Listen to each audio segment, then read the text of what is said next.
పరిశుద్ధ గ్రంథంలో ఉండి మొదటి దినవృత్తాంతాల గ్రంథం 17వ అధ్యాయము 25 వచనం మనం చదువుదాం. దేవా, నీకు సంతతి కలుగు చేస్తునని నీ దాసునికి నీవు తెలియజేసి ఉన్నావు గనుక నీ సన్నిధిని విన్నపం చేయడానికి నీ దాసునికి మనోధైర్యము కలిగేను. ప్రార్థన. మహోన్నతుడా, మహాగణుడా, నీ శ్రేష్టమైన నామమున కొందనాలు. వాక్యం నీ బిడ్డలు నీవాను. నాతో ఉండండి, మాట్లాడండి. నాతో అందరితో మాట్లాడండి. మా జీవితంలో మార్పును, ఆశీర్వాదమును కలుగజేసి నీ సాక్షులుగా మమ్మల్ని ఈ లోకంలో నిలబెట్టుకున్నామని యేసు దివ్యమైన నామములో ప్రార్థించి వేడుకుంటున్న మా పరమ తండ్రి, ఆమేన్. హల్లెలూయా. ఈ వాక్య గ్రంథంలో మనం చదువుకున్న మాట, దేవా, నీకు సంతతి కలుగజేసేదనని నీ దాసునికి నీవు తెలియజేసి ఉన్నావు గనుక నీ సన్నిధిని విన్నపం చేయడానికి నీ దాసునికి మనోధైర్యము కలిగెను. దేవుని స్తోత్రం చేద్దాము. హల్లెలూయా. దేవుని మందిరంలో ప్రార్థించడానికి మనోధైర్యం కలిగిందని భక్తుడు చెప్పాడు. నేను ఒకసారి చెప్పాను కూడా ఈ వాక్యాన్ని. దేవునికి స్తోత్ర. అయితే దేవుని సన్నిధిలో నిలబడే ధైర్యం మనకుందా అని అంటే ఏమో కదా. హల్లెలూయా. దేవుని మందిరంలో ధైర్యం ఉందా? పాపం చేసిన వానికి దేవుని మందిరంలో నిలబడే ధైర్యం లేదు. ఒక పాపి, ఒక సుంకరి వచ్చి దేవుని సముఖానికి వచ్చి ఆకాశం వైపు కన్నులెత్తుకైన ధైర్యం లేని వానిగా ప్రార్థిస్తూ ఉన్నాడు. హల్లెలూయా. హల్లెలూయా. ధైర్యం లేదు. రానున్న కాలంలో అనేకుల్లో ధైర్యం చెడిపోయి కూలిపోతారని లూకాసు 21వ అధ్యాయంలో యేసు ప్రభువు చక్కగా చెప్పారు. ఆయన రాకడలో ధైర్యం చెడి కూలిపోయినటువంటి వాళ్ళు ఎంతో మంది ఉన్నారు. నువ్వు ధైర్యంగా ఆయన ఎదుర్కోవాలి అంటే నీలో ఏముండాలి? మనోధైర్యము ఉండాలి. ఉందా? యోహాను గారు ప్రకటన గ్రంథం 1వ అధ్యాయంలో నేను ఆయనను చూడగా చచ్చిన వాని వలె పాదముల మీద పడితిని అని అంటున్నాడు. దేవునికి స్తోత్రం. ఆయన రాబోతున్నాడు. ఎప్పుడు వస్తాడో తెలీదు. ఆయన రాజ్యంలో నిలబడే హక్కు నీకుందా? ఆయనను ఎదుర్కొనే హక్కు నీకు ఉందా? ఆయన చూసి నిలబడిన శక్తి, నిలబడగలిగే శక్తి నీలో ఉందా అని అంటే ఏమో. దేవునికి స్తోత్రం. హల్లెలూయా. పిరికితనం కలిగిన ఆత్మను దేవుడు మనకి ఇవ్వలే. ఇంద్రియ నిగ్రహము కలిగిన ఆత్మను దేవుడు మనకిచ్చాడు. దేవుని ఎదుట నిలబడాలి అంటే మనలో ధైర్యం ఉండాలి. ధైర్యం ఉందా? మనం ఈరోజు దేవుని మందిరానికి వచ్చి కూర్చున్నాం, కానీ ఆయన సన్నిధిలో, ఆయన రాజ్యంలో ఆయన ఎదుట నిలబడాలంటే మనకు ధైర్యం ఉందా? చాలా మంది వ్యక్తిగత కుటుంబాల్లో మనం చూసినట్లయితే కనుక ప్రతి చిన్న వ్యాధి గురించి, సమస్యల గురించి, ఇబ్బందుల గురించి పిరికివారై రకరకాలైనటువంటి ఆత్మహత్యలు చేసుకునేటువంటి వాళ్ళు చాలా మంది లోకంలో ఉన్నారు. దేవుని పరిశుద్ధ గ్రంథం సెలవిస్తున్న మాట, దేవుడు మనకి పిరికితనం కలిగిన ఆత్మనివ్వలే. శ్రమ దినంలో నువ్వు కృంగిన వాడు అయితే చేతకానవాడు అంతే. నీకున్న వ్యాధి చేత నువ్వు సతమతం అవుతూ చనిపోదామని నువ్వు నిశ్చయించుకుంటున్నావేమో.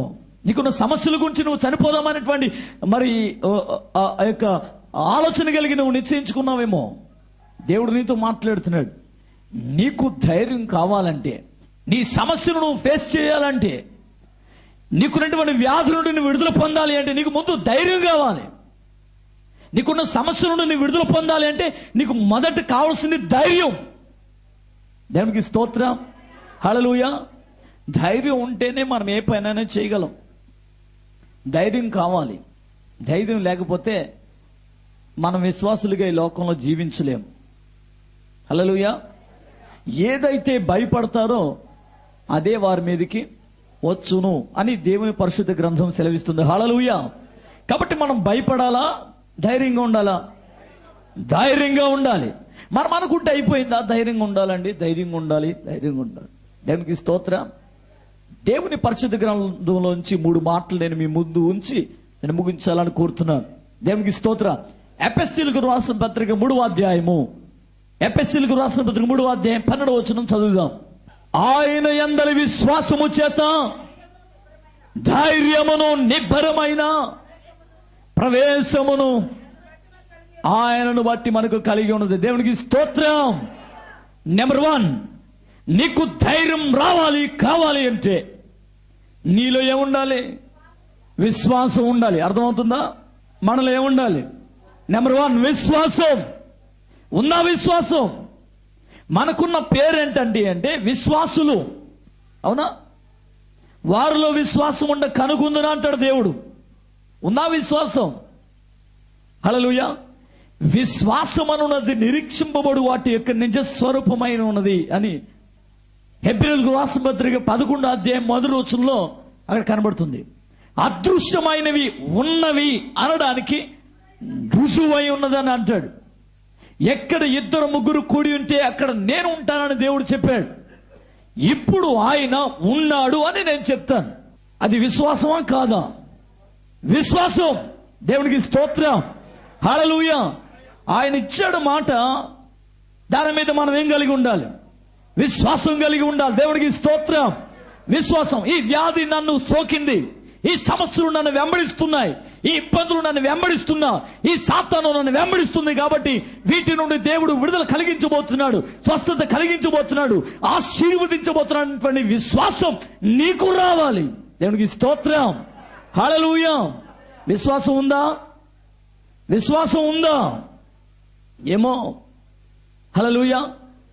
ఒక ఆమె యేసుని వెంబడిస్తూ ఉంది. యేసు ప్రభు శిష్యులు అంటున్నారు, అమ్మా ఊరుకో అని. మత్తయి సువార్త 15వ అధ్యాయంలో.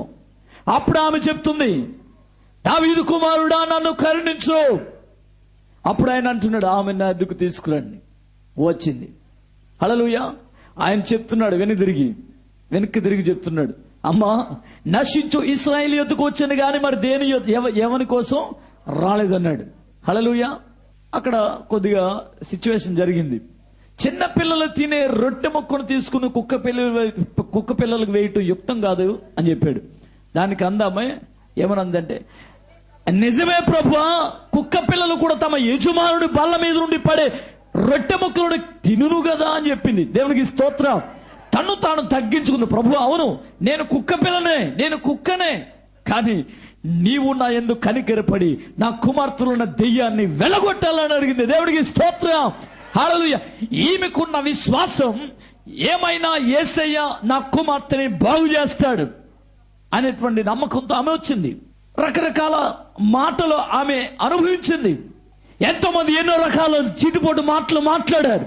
శిష్యులు అన్నారు, యేసు ప్రభు వారే అన్నాడు. ఈ రోజున దైవ సేవకుడు ఎవరినైనా ఒక మాట అంటే మరలా వారం వాళ్ళు చర్చిలో కనబడరు. ఎంత బాధో. జనమందరి ముందులో నన్ను ఏం చేశారు? అవమానపరిచారని. మరి యేసు ప్రభు వారు ఆమెతో కూడా అనేక జనసమూహాలు ఆయన్ని వెంబడిస్తున్నాయి. అందరి ఎదుట ఆమెను అన్నాడు, నువ్వు కుక్క పిల్లవి అన్నాడు. హల్లెలూయా. ఇంకెన్ని మాట్లాడాలి ఆవిడే. అదే మన వాళ్ళు అయితే వాళ్ళ రేంజ్లో వాళ్ళు మొదలెడుతురు. దేవుని స్తోత్రం చెప్పండి. ఆమె ఏమనలే, అవును ప్రభు నేను కుక్కనే అని తను తగ్గించుకున్నందువల్ల అప్పుడు ఆయన అన్నాడు, అమ్మా నీ విశ్వాసం గొప్పదే, నీవు కోరినట్లే జరుగునుగా అన్నాడు. వెంటనే ఆమె వెళ్ళిపోయింది. దేవునికి స్తోత్రం. వెంటనే ఆమె కుమార్తె నుండి దెయ్యం ఆశ్చర్యంలోనే విడిచి వదిలి వెళ్ళిపోయింది. చప్పలు కొడుతూ దేవుని మహిమపడదాం. హల్లెలూయా. ఆమెకున్న విశ్వాసం చర్చిలో సంఘములో ఎవరు ఎన్ని రకాల మాటలు మాట్లాడినా, దైవ సేవకులు ఎన్ని రకాలుగా హెచ్చరించినా దానికి లోబడి శిరస వహించి నిలబడగలిగిన వ్యక్తువుగా నీవు ఉన్నట్లయితే ఖచ్చితంగా దేవుడు నీ కుటుంబంలో నీ జీవితంలో నువ్వు కోరిన విధంగా దేవుడు నిన్ను ఆశీర్వదించబోతున్నాడు, విడుదల కలిగించబోతున్నాడు, స్వస్థపరచగలబోతున్నాడు. దేవుడికి స్తోత్రం. నమ్మిన వారు గట్టిగా చప్పలు కొడుతూ దేవుని మహిమపడదాం. హల్లెలూయా. నీతిమంతులు కొట్టుట తైలాభిషేకం. ఒకవేళ దైవ సేవకుడు దైవ సేవకురాలు నిన్ను హెచ్చరించి ఉండొచ్చు, నువ్వు పాపంలోనికి పోకుండా దేవునికి వ్యతిరేకంగా నీచ పాప కార్యాలు చేయకుండా ఉండి నిమిత్తమై హెచ్చరిస్తూ ఉన్నారు. నువ్వు సరైన మార్గంలో నడుస్తావు అనేటువంటి ప్రేమతో. హల్లెలూయా. నువ్వు దారి తప్పి లోకంలోకి పోయి నశించిపోతావనే ఉద్దేశంతో ఎప్పుడు ఏ సేవకుడు అలాగా అనడు, శపించడు, అంతే. దేవునికి స్తోత్రం. హల్లెలూయా. ఎప్పుడైనా గమనించి మరలా తిరిగి దేవుని మందిరానికి రా, ఖచ్చితంగా దేవుడు నిన్ను ఆశీర్వదించబోతున్నాడు. దేవునికి స్తోత్రం. హల్లెలూయా. ఆమెకున్న విశ్వాసం, యేసు నా కుమార్తెలున్న దెయ్యమును వెలగొడతారేమని సరే అనేటువంటి విశ్వాసంతో వచ్చింది. అప్పుడు ఆయన, అమ్మ నీ విశ్వాసం గొప్పది, నువ్వు కోరినట్లే జరుగుద్ది, వెళ్ళు అన్నాడు. వెంటనే కుమార్తెలో ఉన్న దెయ్యం వెళ్ళిపోయింది. నెక్స్ట్, రక్తస్రావం కలిగినటువంటి ఒక స్త్రీ, యేసు ఈ మార్గం గుండా వెళుతున్నాడు కాబట్టి ఆయన వస్త్రపు చెంగు పట్టుకుంటే నేను చాలు బాగుపడతానటువంటి ప్రగాఢమైన నమ్మకం కలిగి ఆ జనసమూహంలోకి వచ్చి యేసు వస్త్రపు చెంగును పట్టుకున్న వెంటనే ప్రభావం ఆయనలోంచి ఆమెలోనికి వెళ్లి రక్తధార కట్టబడిపోయింది. నేను స్తోత్రం, హల్లెలూయా. నీవు పరిపూర్ణమైన విశ్వాసంతో దేవుని మందిరానికి రావాలి, పరిపూర్ణమైనటువంటి నమ్మకంతో దేవుని మందిరానికి రావాలి. ఖచ్చితంగా దేవుడు నీ జీవితంలో గొప్ప కార్యం చేస్తాడు. చెప్పలు కూడా హల్లెలూయా. ప్రగాఢమైన నమ్మకం నీకుందా? ఈ ఆరాధనలో దేవుడు నన్ను తాకబోతున్నాడు, ఈ వాక్య పరిచర్యలో దేవుడు నాతో మాట్లాడబోతున్నాడు. నాకున్న వ్యాధి నుండి, నాకున్న సమస్యల నుండి, నాకున్న ఇబ్బందుల నుండి, నాకున్నటువంటి బంధకాల నుంచి దేవుడు గొప్ప విడుదలను ఈ రోజే ఇవ్వబోతున్నాడు అనే నమ్మకం, విశ్వాసం నీలో ఉంటే ఈ రోజు నువ్వు అనుభవిస్తావు. చప్పలు కొడుతూ దేవుని మహిమపడతావు. హల్లెలూయా. ఏది విశ్వాసం? విశ్వాసం లేదు కాబట్టే పిరికితనంతో అల్లాడిపోతున్నావు, కష్టాలు అనుభవిస్తున్నావు, సమస్యలు అనుభవిస్తున్నావు, వ్యాధిని అనుభవిస్తున్నావు ఇన్ని సంవత్సరాలు కూడా. హల్లెలూయా, హల్లెలూయా. నీకు ధైర్యం కావాలి అంటే, ధైర్యంగా నీవు ఉండాలి అంటే నీలో ఏముండాలి? విశ్వాసం ఉండాలి. ఉందా? విశ్వాసం ఎలా కలుగుద్దండి? కేజీ లెక్కన ఎక్కడన్నా అమ్ముతున్నారా? అమ్మరు. ఎక్కడికి వెళ్ళినా మార్కెట్లో దొరకదు విశ్వాసం. పోనీ సినిమా హాల్కి వెళ్తే దొరుకుద్దేమో, అక్కడ దొరకదు. పోనీ రాజకీయ మీటింగ్లోకి వెళ్తే దొరుకుద్దేమో, అక్కడ దొరకదు. మరి ఎక్కడ దొరుకుద్ది చెప్పండి? ఇంటికాడ కూర్చుని సీరియల్ చూస్తే వస్తుంది విశ్వాసం. అవునా? హల్లెలూయా. ఎక్కడ ఏం చేస్తే విశ్వాసం మనలోనికి వస్తుంది అని అంటే రోమపత్రిక 10వ అధ్యాయం 17వ వచనంలో, కాగా వినుట వల్ల విశ్వాసం కలుగును, వినుట క్రీస్తును గూర్చిన మాటలు వినుట వలన విశ్వాసం కలుగును. దేవునికి స్తోత్రం. కాబట్టి నీవు దేవుని వాక్యాన్ని వినాలి. సినిమాలు చూసిన విశ్వాసం రాదు, రాజకీయ పార్టీ మీటింగ్లకు వెళ్ళినా నీకు విశ్వాసం రాదు, నీ బంధువులతో స్నేహితులతో కలిసి ఏమంటే పార్టీలకి ఫంక్షన్లకి తిరిగినా నీకు విశ్వాసం రాదు.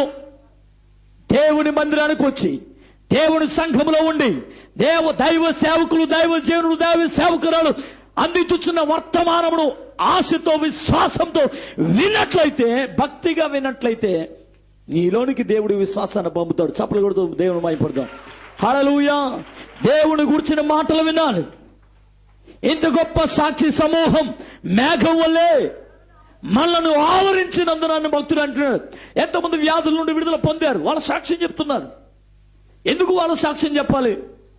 ఎందుకు చెప్పాలా? మన సంఘంలో ఎంతో మంది బాగుపడిన వాళ్ళు ఉన్నారు, మేలు పొందిన వాళ్ళు ఉన్నారు, ఆశీర్వదించబడిన వాళ్ళు ఉన్నారు. దేవుడికి స్తోత్రం. వాళ్ళందరూ సాక్ష్యం చెప్తుంటే మనకేం కలుగుతుంది? విశ్వాసం. మన దేవుడు శక్తి సామర్థ్యం కలిగిన వాడు, వ్యాధులు సహితం అధములు చేసేవాడు. దేవుడికి స్తోత్రం అనేటువంటి ఒక ప్రగాఢమైన విశ్వాసం మనకు కలుగుతుంది. ఈ వ్యాధి నన్ను కృంగదీయదు, ఈ సమస్యలు నన్ను ఎంత మాత్రము కృంగదీయవు అని చెప్పే విశ్వాసం నీలోనికి రావాలి. అప్పుడే నువ్వు ధైర్యంగా నిలబడగలవు. దేవుడికి స్తోత్రం. అప్పుడే నువ్వు విశ్వాసంగా నిలబడగలవు. అసలు నీలో విశ్వాసం లేదు కాబట్టి వ్యాధి నేను కృంగదీస్తూ ఉంది, సమస్యలు నేను కృంగ చేస్తూ ఉంది. హల్లెలూయా, హల్లెలూయా. కుటుంబ పరిస్థితులు నిన్ను సతమతం చేసేస్తూ ఉన్నాయి. ఎటు వెళ్ళాలో, ఏం చేయాలో, ఎలా పోవాలో తెలియనటువంటి అజ్ఞాన స్థితిలోనికి నువ్వు దిగిపోతున్నావు. హల్లెలూయా. నువ్వు ధైర్యంగా ఉండాలి. మొట్టమొదట ధైర్యంగా ఉండాలి అంటే నీలోనికి విశ్వాసం రావాలి. వచ్చిందా? హల్లెలూయా, హల్లెలూయా. చూడ దేవుని పరిశుద్ధ గ్రంథము నుంచి మరొక మాట ఇంకా ఏముండాలి చూడండి. దేవుని పరిశుద్ధ గ్రంథము నుంచి యోహాను పత్రిక, మొదటి పత్రిక 3వ అధ్యాయము 21వ వచనాన్ని మనం చదువుదాం. ప్రియులారా, మన హృదయం మన యందు దోషారోపణ చేయ